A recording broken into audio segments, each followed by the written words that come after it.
Hey everyone, it's Zen Linus. So Ba Asinine, I hope I'm pronouncing her name properly. It's BA_ASININE. She did a loc tag the other day, and it's actually questions that she created on her own.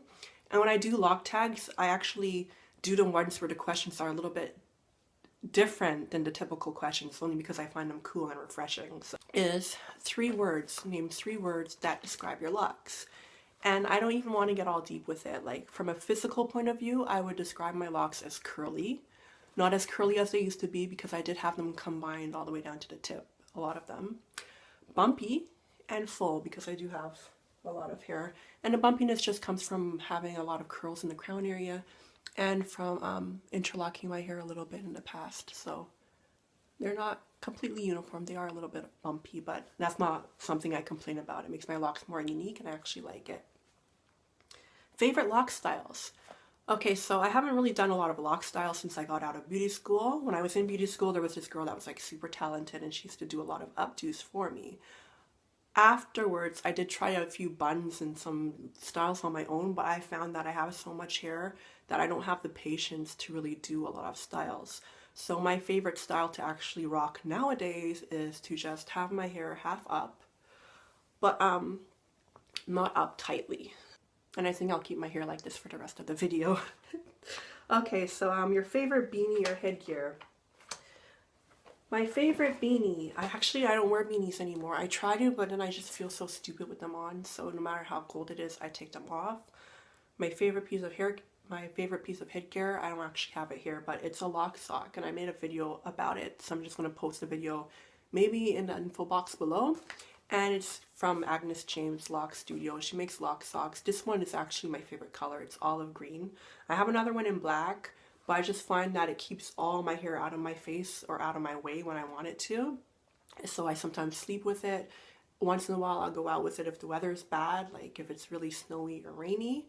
And it's just a great thing to have for like when you need to get all the hair out of your way or when you have a bad hair day. It's a little bit more, it's a little bit easier to use than trying to like tie your hair up with a scarf or do something kind of like complicated. You just throw it on, it takes care of everything. So I love loc socks.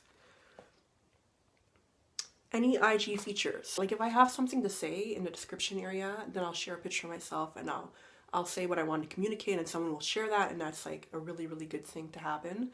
But I'm not on Instagram as much as I used to be. I don't like how a lot of people in the loc community, there's like a little bit of like a popularity contest type thing going on. I don't want to worry about how many numbers I have on Instagram and ever want to be in a position where maybe subconsciously I'm trying to increase my numbers by being featured. Like if people feature me, sometimes people don't even ask permission to feature me, but I'm still flattered and I don't have a problem with someone sharing my picture and featuring me. It's always flattering, but I have been featured. I don't remember everyone that's featured me. Locology is a page I really like, so it was really an honor when I was featured on there 2 or 3 times, and now that's pretty much it. Have you ever faced discrimination because of your locks? No, I have not. I have gotten the odd weird look or dirty look from people, but I haven't faced any kind of discrimination so far. I can't say anymore whether I face discrimination or dirty looks or stares because of my locks, because there could be a number of reasons that people stare at you, and part of the time they're probably just crazy or you look like someone they know or they have their own issues. It's not always something about the way you look that gets. So I've never had the feeling that someone's discriminated against me simply because of my locks. So the answer to that question is no. Next question, do you feel empowered? Of course I feel empowered. I love being able to get up and go in the morning without fussing or trying to make my hair look like something it isn't. I also like the freedom of rocking my hair in its natural state. It's like so kinky that it coils up on its own, or it locks, it mats together on its own. It's just a form of self-acceptance that's really, really empowering. No need to alter the texture of your hair or to like style it excessively or to try to fit into mainstream society. It's something that's completely you and completely natural. So that's what I like about having locks. It is really, really empowering. Favorite male or female celebrity with locks? So my favorite female celebrity would have to be Lauryn Hill because she's super talented, and I'm using the word is present tense. Super talented, super attractive, beautiful voice, I love her energy. I just love everything about her. So when I think about locks, like the locks that are the most beautiful to me, or a lock idol of mine that's a celebrity, it's always going to be Lauryn Hill. She's like a queen or a legend or an empress. I just love her. As far as male goes, there aren't a lot of guys I see celebrity wise that I admire for having locks, but if I had to choose one, I would have to say Damian Marley. I like his music somewhat. He's not even my favorite Marley. Stephen Marley is, because I like his songwriting skills better.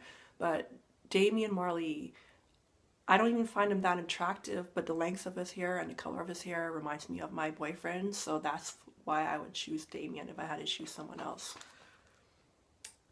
Do you have any two-headed dragons? I actually felt like I had several, and then I cut two of them, and now there's only one I have. So I guess I only had three, and I don't combine my locks a lot anymore. And the one I have is somewhere back here, but my two-headed dragons used to bother me a lot. I used to really play with them, but then the one that I have left, I don't play with it too much, and I actually cherish it because it's the only one I have left. So yes, I do have one two-headed dragon somewhere in here, and I have a video where I cut the first one. I can post a link to that as well below in the info box. Do dreads have sex appeal? I was always attracted to men with locks, and I know people kind of frown down on you sometimes when you have a certain type, and that type's based on something physical, but it's just something very, very, and this goes for women too, there's something very royal about having locks. So when I see someone walking down the street, even if it's far away and I see their silhouette and I see that they have locks, it looks very, very regal to me, whether a man or a woman. So that's something that always draws me to people